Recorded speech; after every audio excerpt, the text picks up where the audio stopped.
I love reading and staying up to date with agriculture news. I use Feedly, an RSS feed reader that keeps track of news stories from over 75 agriculture news sites. I also employ an AI bot to help me find relevant information on climate and regenerative news from other sources that I might have missed.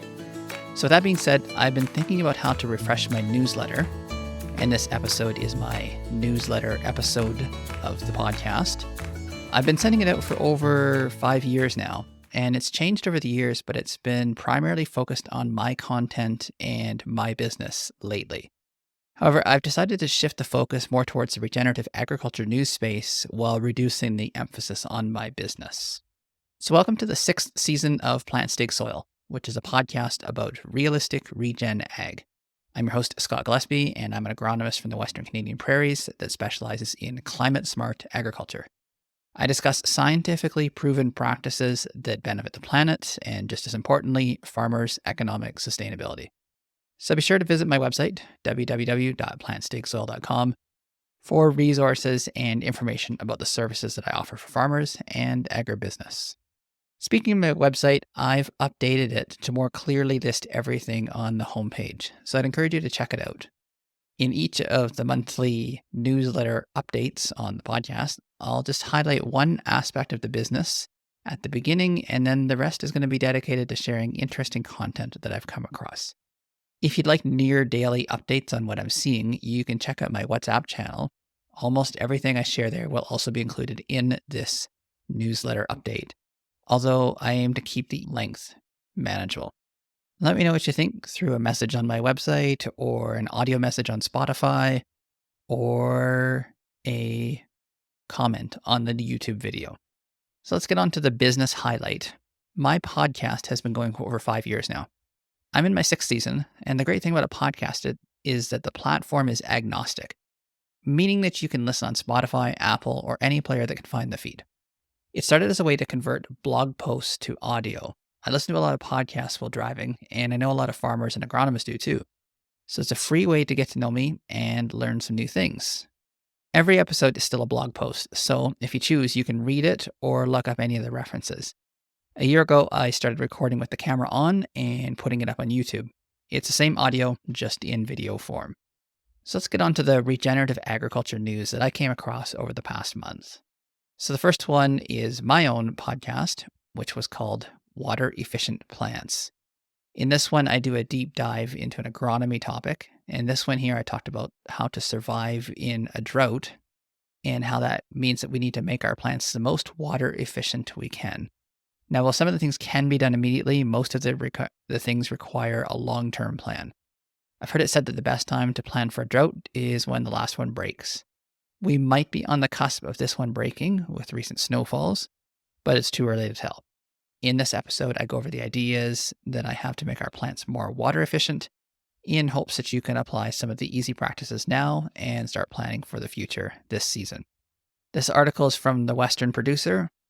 The headline is Scientists Are Studying Other Benefits of Rotational Grazing.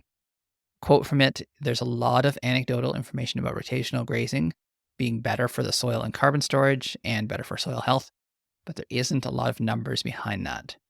And so this study is more just laying out what they have found, some initial observations, but just talking about how they are going to be researching it in the future.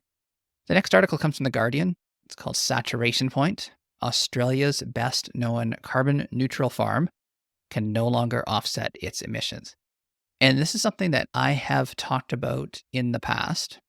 There seems to be an idea that we can just keep infinitely adding carbon to the soil, but there's a point where it does stop accumulating and we reach as they say, a saturation point.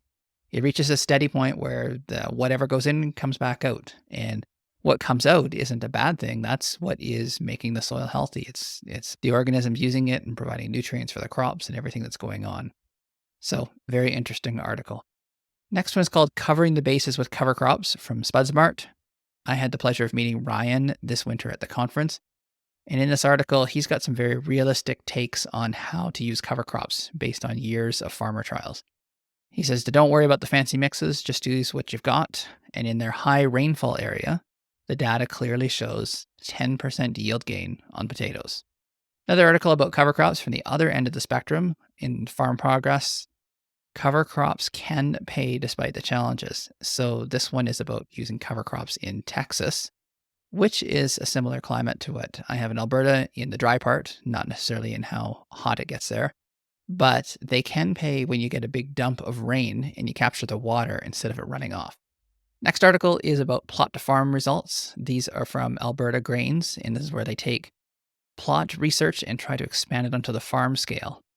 And again, it is showing that things that are promising in the lab and a lot of things that are promising in plot scale seem to die when they come to the field. In nearly everything that they tried to tweak the system, it didn't pay in the field. And it was very clear data in it. Almost all the trials had non-significant yield effects, and the yield numbers were very close to each other. So within a few bushels of each other, which some people might think makes a difference, but with just natural variation in a field, that's not enough to say something works. And as I said, they have statistics to back this up. The interesting thing was too, while plant stands were often higher with some of these newer products, the end result was the same. The yield wasn't impacted. And I've said this before, there's only one person guaranteed to make money, and it isn't the farmer. And that is the person who is selling the product. In the larger world, or in the food world, this is an interesting one. Beyond Meat suffers another massive loss. And these are the ones that make the burgers that are all vegetarian. And this reminded me of back 25 years ago when I was in university. I was out for supper with some friends, and there's a veggie burger on the menu. And this person said, "I'm sorry, but you've given up meat, so you have to give up those flavors too."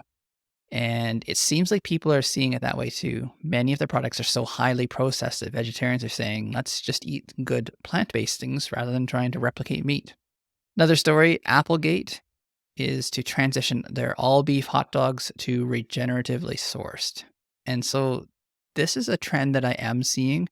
There seems to be a change out there that accepting that meat can be part of the diet and not be, in quotes, the planet killer. So I think if they're willing to pledge this, I think there's hope for regenerative land to support regenerative animals.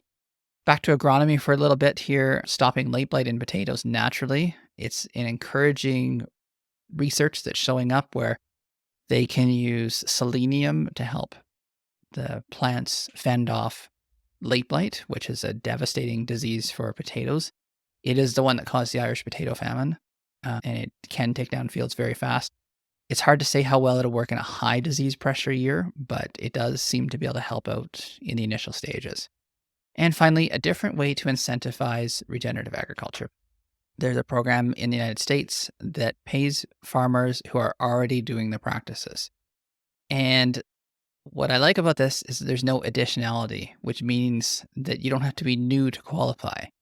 I think people still need to read the fine print about the data usage and what they're giving away, but it is a step in the right direction. So thank you for listening to this episode, and I will talk to you again next time.